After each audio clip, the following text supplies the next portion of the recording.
उत्तर प्रदेश के शिक्षा मित्र लगातार उत्तर प्रदेश सरकार से ये गुहार लगा रहे हैं कि अब उनकी समस्याओं का हल कर दिया जाए, लेकिन देखने को मिल रहा है कि सरकार के बीच में इस बात को लेकर कुछ ज्यादा हलचल होती हुई अब नजर नहीं आ रही है। इस वजह से उत्तर प्रदेश के शिक्षा मित्रों में नाराजगी देखने को मिल रही है। देखने को मिला कि देश के जितने भी राज्य हैं, लगभग हर एक राज्य में बेसिक शिक्षा विभाग के या शिक्षा विभाग से जुड़े हुए हर एक चीज के लिए काफी अच्छा सरकार के द्वारा किया जा रहा है। बात करें अगर हम उत्तराखंड सरकार की, राजस्थान सरकार की, तो शिक्षा मित्रों के लिए काफी अच्छा किया गया है। लेकिन यहाँ पे सवाल ये खड़े कर रहे हैं कि आखिर उत्तर प्रदेश में ऐसी कौन सी आपातकालीन स्थिति बनी हुई है जिस वजह से उत्तर प्रदेश के शिक्षा मित्रों के लिए सरकार कोई कदम नहीं उठाना चाह रही है। एक तरफ तो न्यायालय में भी बातचीत हो रही है, दूसरी तरफ उत्तर प्रदेश के शिक्षा मित्र लगातार अपनी आवाज को उठा रहे हैं और ऐसे में देखने को मिल रहा है कि हर जगह से शिक्षा मित्रों को महज आश्वासन ही दिया जा रहा है, जिस वजह से शिक्षा मित्र काफी ज्यादा हताश और परेशान नजर आ रहे हैं। फिलहाल तो अभी शिक्षा मित्रों का यही कहना है कि कोर्ट की तरफ से जरूर 1 मई तक का समय दिया गया, लेकिन उत्तर प्रदेश के शिक्षा मित्र महज 15 अप्रैल तक का इंतजार करेंगे और अगर तब तक सरकार ने कोई कदम नहीं उठाया तो मानव श्रृंखला बनाकर या आमरण अनशन कर या कोई अन्य रास्ता अपनाकर शिक्षा मित्र अपनी आवाज को उठाने वाले हैं, सरकार के सामने खड़े होने वाले हैं। और सबका यही मानना है कि इस बार उत्तर प्रदेश के जितने भी शिक्षा मित्र हैं वो एक साथ एक बैनर तले आए और अपनी आवाज को बुलंद करें। हर एक राजनीति को छोड़कर, हर एक अपनी द्वेष भावना को छोड़कर सभी शिक्षा मित्र बस ये सोचकर आगे बढ़े कि ये उनकी लड़ाई है, उनके परिवार की लड़ाई है और जो शिक्षा मित्र हैं उनकी लड़ाई, सब एक साथ आए और अपनी आवाज को बुलंद करें। फिलहाल इस विषय पर ज्यादा जानकारी देते हुए उत्तर प्रदेश के शिक्षा मित्र पवन गोलिया ने क्या कुछ कहा, आप भी सुनिए। पवन जी, आपका हमारे चैनल अटल टीवी पे बहुत बहुत स्वागत है।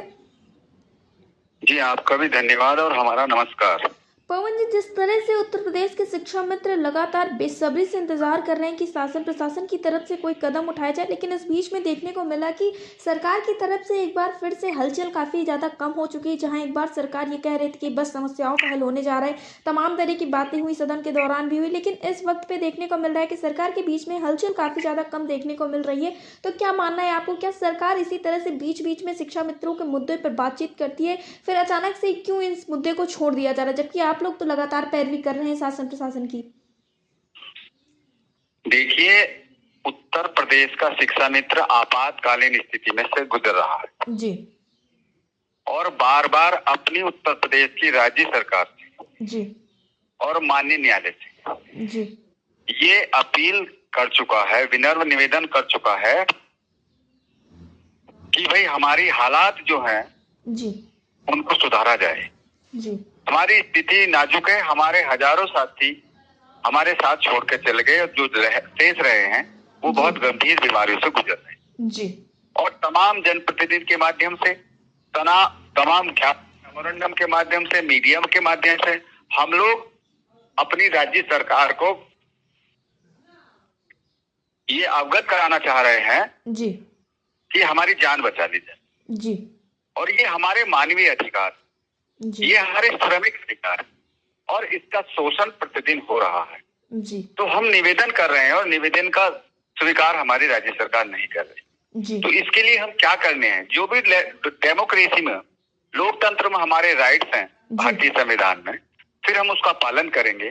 चाहे हम धरना करें, चाहे हम प्रदर्शन करें, चाहे हम मानव श्रृंखला बनाएं या हम जो है आमरण करें या भूख हड़ताल करें, हम इसका फैसला बहुत जल्दी करेंगे।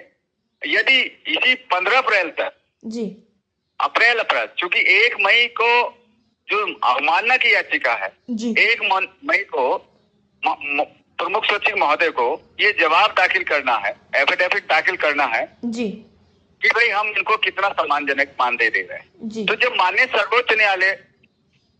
उच्च न्यायालय ये कह रहा है कि भाई इनको जीवन बचाने के लिए, इनकी जीविका बचाने के लिए इनका सम्मानजनक मानदेय दिया जाए जी, और जब इनको रिवर्ट बैक कर दिया गया तो आपने न्यायालय की एकदम बात मान ली, लेकिन जब इनके सम्मानजनक और इनके श्रमिक देने का मामला आया तो आप न्यायालय की बात को आनाकानी कर रहे हैं। तो ये असंवेदनशीलता है, ये किसी भी राज्य सरकार की नीति नियत अच्छी नहीं है। मतलब वो अपने कार्मिक के प्रति इतना द्वेष भाव रखती है, इतना पक्षपात भाव रखती है, ऐसा नहीं होना चाहिए। जी पवन गोलिया जी, जैसा कि इसके कुछ वक्त पहले ये बात कही गई थी कि जब नया शैक्षिक सत्र शुरू होगा तब कुछ ना कुछ खास देखने को मिलेगा, और देखा जाए तो 1 अप्रैल से ज़्यादातर शैक्षिक सत्र शुरू हो जाते हैं इस बीच में, और अब लगभग 10 दिन से भी कम का वक्त बचा है, लेकिन फिर भी सरकार कोई कदम नहीं उठा रही। अभी आपके द्वारा बताया गया आप लोग 15 अप्रैल तक इंतजार करने वाले हैं, लेकिन सबसे बड़ा सवाल ये खड़ा होता है, जिस सरकार ने 2017 से लेके अब तक, या यूं कहें 23 से लेके 25 का जो वक्त था वो बेहद ही खास था, क्योंकि इस दौरान आप लोगों ने हर एक संभव प्रयास किया।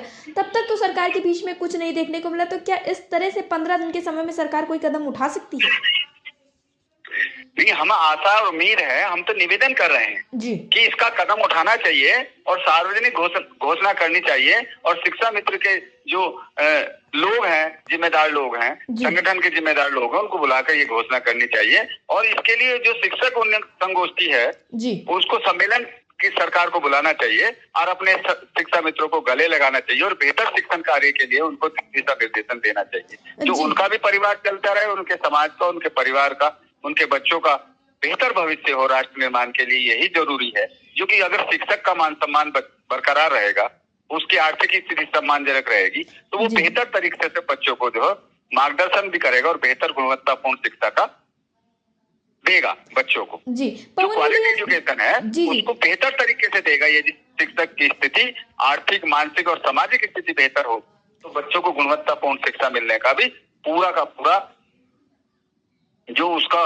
संपूर्ण ज्ञान है वो खुले मन से शिक्षक उसको देगा। और ये शिक्षा जो शिक्षक है उत्तर प्रदेश के सारे क्वालिफाइड शिक्षक हैं, इनका शोषण बंद कर दिया जाए, ये हमारे निवेदन है राज्य सरकार। जी, पवन गोलिया जी, इसके पहले जब देखने को मिला था कि 5 सितंबर को एक धरना प्रदर्शन होता है, तो उत्तर प्रदेश के लखनऊ में ये देखने को मिलता है कि जो शिक्षा मित्र हैं वो दो भागों में बंटते हुए नजर आते हैं। तो जैसा कि आपके द्वारा अवगत कराया गया कि आप लोग आमरण अनशन की तैयारी के लिए जुट रहे हैं या फिर कोई जो भी प्रदर्शन आप लोग करने वाले, तो इस बार आप शिक्षा मित्रों से क्या कुछ कहना चाहेंगे जिससे शिक्षा मित्र इधर उधर ना होकर एक साथ संगठित होकर आगे बढ़े? नहीं, हम शिक्षा मित्रों से तो यही कहना चाहेंगे कि अपने अधिकारों के लिए, अपने जीवन को बचाने के लिए आपको घरों से निकलना पड़ेगा संवैधानिक तरीके से। आप अपनी भाषा संयम रखकर अपने अधिकारों के प्रति एक जो भी घर से आप निकल सकते हैं, आप अपने जिला मुख्यालय पर आमरण कर सकते हैं, आप ब्लॉक मुख्यालय पर आमरण कर सकते हैं। यदि हम लखनऊ नहीं जा सकते तो हमारे यहाँ जिला मुख्यालय है, जिला कार्यालय है, जिला बेसिक शिक्षा कार्यालय, हम वो आमरण अनशन करके बैठ सकते हैं। ये जरूरी है, हमें मानव श्रृंखला बनानी पड़ेगी और पूरे देश, उत्तर प्रदेश और पूरी दुनिया को दिखाना पड़ेगा कि भाई उत्तर प्रदेश की जो राज्य सरकार है वो अपने कार्मिक के, अपने शिक्षक के प्रति अच्छा व्यवहार नहीं कर रही जी। तो उनकी ये ड्यूटी है, ये भारत का संविधान उनकी ड्यूटी लगाता है, स्टेट ये ड्यूटी लगाता है कि किसी भी कार्मिक के, किसी भी मानव के, किसी भी नागरिक के जो श्रमिक अधिकार है, जो उसके मानवीय अधिकार है, उसको संरक्षण देना राज्य की जिम्मेदारी है, माननीय उच्च न्यायालय की जिम्मेदारी है।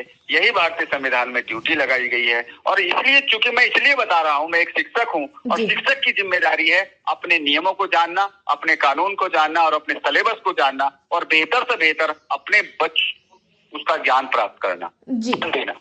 यही शिक्षक है। इसलिए मैं सच के साथ और सत्यता के साथ आधारित मैं बात रख रहा हूँ कि उच्च न्यायालय के अधिकार हमारे हित में, सर्वोच्च न्यायालय को सहायक अध्यापक बनाने का आदेश देता है और रेगुलाइजेशन करने का अधिकार देता है। अभी सुप्रीम कोर्ट के 3 आदेश आए हैं। एक आदेश आया है जो स्पेशल टीचर हैं उनका वेतन बहाल करने का, वो भी संविदा कर्मी है।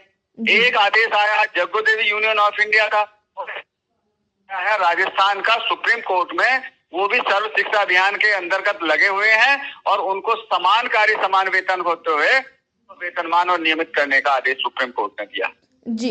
और उत्तराखंड सरकार उससे पहले ही टैग पास शिक्षा मित्रों को कर चुकी है। सारे चारों तरफ हमारे इर्द गिर्द पूरे देश की न्यायपालिका, स्टेट की सरकारें जब सारे अपने कार्मिक के प्रति ईमानदार और वफादार हैं, तो उत्तर प्रदेश में कौन सी आपातकालीन स्थिति आ गई कि भाई इनके साथ पक्षपात किया जा रहा है, इनके साथ भेदभाव न करना जा रहा, इनको मारा जा रहा है, इनको प्रताड़ित किया जा रहा है, इनका शोषण किया जा रहा है। ये ऐसा अच्छा व्यवहार नहीं है। हम राज्य सरकार से ये निवेदन करते हैं कि हमको बचा लें। ये बचाने की जिम्मेदारी हमारी राज्य सरकार की है। ये मानव संरक्षण, हमारे श्रमिक अधिकार, हमारे जो भी अधिकार है उसका संरक्षण देने का अधिकार राज्य सरकार का है और राज्य सरकार को देना ही चाहिए। जी, पवन गोलिया जी, टीवी से जुड़ने के लिए धन्यवाद।